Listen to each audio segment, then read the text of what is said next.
नमस्कार, मैं वैद्य पुरुषोत्तम दाधीच। पिछले वीडियो में हमने कोरोना महामारी के संदर्भ में आयुर्वेदिक दृष्टिकोण एवं इससे बचाव के बारे में चर्चा की थी।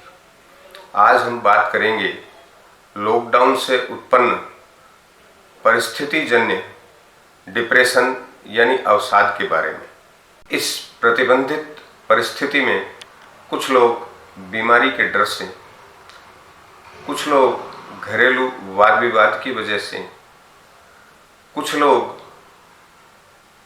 लॉकडाउन में कहीं न आने जाने की वजह से अपनी इच्छाओं की पूर्ति न होना, कुछ लोग अपने अनिश्चित भविष्य की वजह से भी, कुछ लोग वित्तीय संकट की वजह से भी एवं अन्य कारणों से अवसादग्रस्त यानी डिप्रेस्ड हो जाते हैं। कारण चाहे कोई भी हो, जिस तरह से अच्छे शारीरिक स्वास्थ्य के लिए सुदृढ़ रोग प्रतिरोधक क्षमता यानी स्ट्रॉन्ग इम्यूनिटी आवश्यक है, वैसे ही अच्छे मानसिक स्वास्थ्य के लिए आपका मनोबल बहुत ही सुदृढ़ होना आवश्यक है। यदि आप अपने जीवन में कुछ बातों को क्रियान्वित करें तो मेरा विश्वास है आपका मनोबल अति सुदृढ़ होने में आपको निश्चित रूप से सफलता मिलेगी। सर्वप्रथम प्राणायाम। नियमित रूप से दिन में 2 बार अनुलोम विलोम प्राणायाम करें। इसके बाद ध्यान यानी मेडिटेशन। ध्यान करने से मन की एकाग्रता बढ़ती है एवं हमारा मनोबल भी बढ़ता है। वैसे तो ध्यान की अनेक विधियां प्रचलित हैं, परंतु आज मैं आपको एक साधारण ध्यान करने की पद्धति से परिचित कराता हूँ। सर्वप्रथम हाथों को सीधा करिए, तर्जनी अंगुलियों को अंगूठे की जड़ में लगाइए यानी शुक्र पर्वत से टच करिए। उसके बाद बीच की दोनों अंगुलियों को अंगूठे से टच करिए। मस्तिष्क को विचार शून्य बनाने की चेष्टा करिए। जितना विचार शून्य बन जाए उतना विचार शून्य बनाने की चेष्टा करिए। मन को एकाग्र करते हुए सामने एक तस्वीर रखें अपने इष्ट देवता की।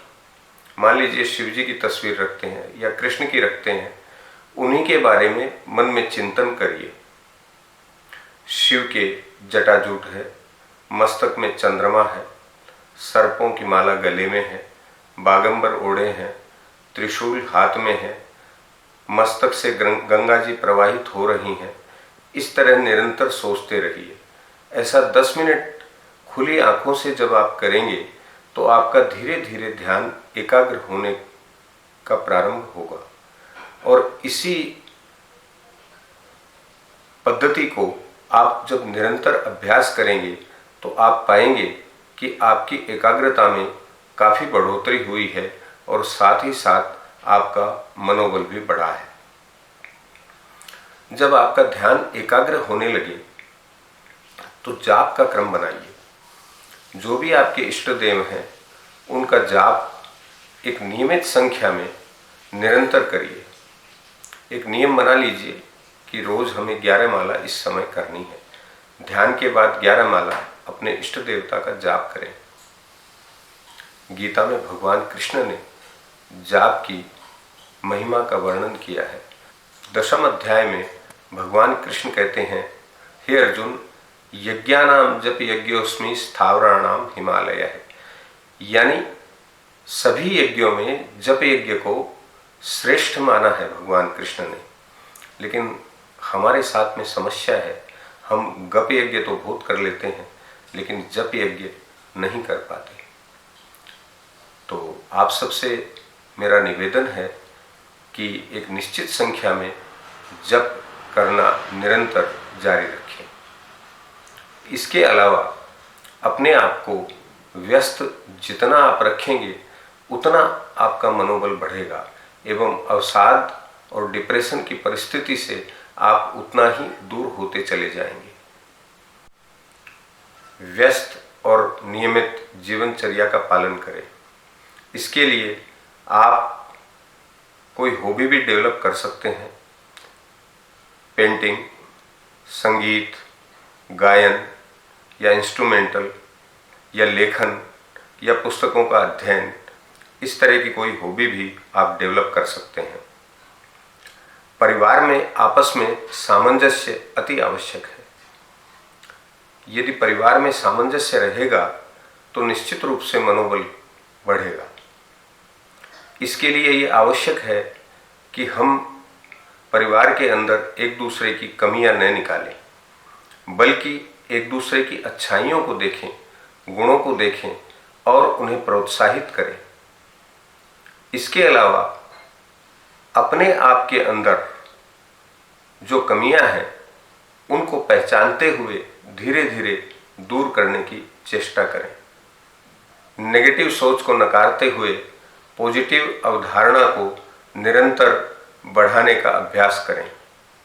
वैसे तो आपस में संवाद अति आवश्यक है, किंतु हर व्यक्ति के जीवन में एक या दो व्यक्ति ऐसे होते हैं जिनसे वो अत्यधिक प्रेरित होता है। ऐसे व्यक्तियों से सामंजस्य एवं संवाद ज़्यादा से ज़्यादा कायम रखें, उससे आपको अत्यधिक प्रेरणा मिलेगी। परिवार के हर सदस्यों, विशेषकर जीवन साथी से अपनी हर समस्या को शेयर करें।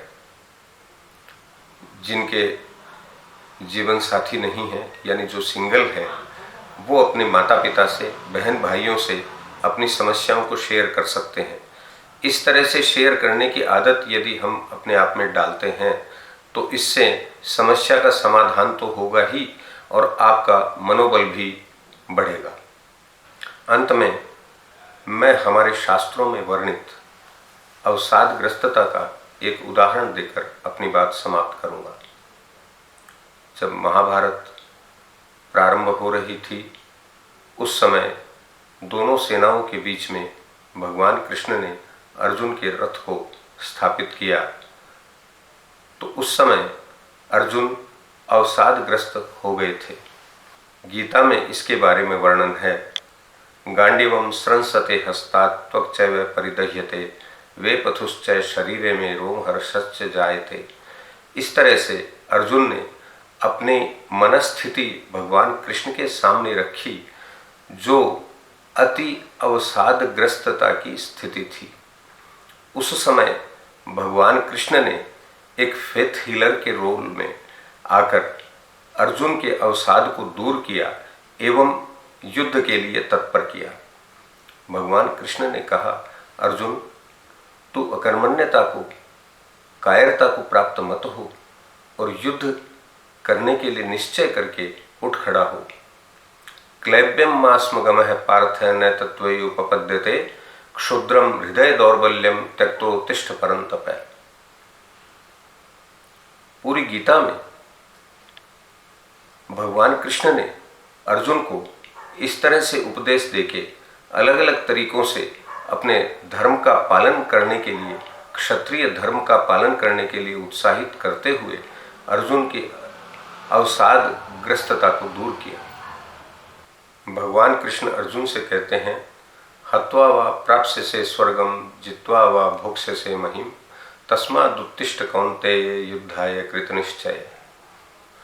तो इस लॉकडाउन की परिस्थिति की वजह से हमें जो डिप्रेशन होता है या जीवन के अन्य काल में भी किसी वजह से डिप्रेशन होता है, तो इस परिस्थिति से निजात पाने के लिए जो मैंने कुछ छोटे छोटे उपाय आपको बताए हैं, मुझे आशा है उन सब उपायों से आप निश्चित रूप से लाभान्वित होंगे।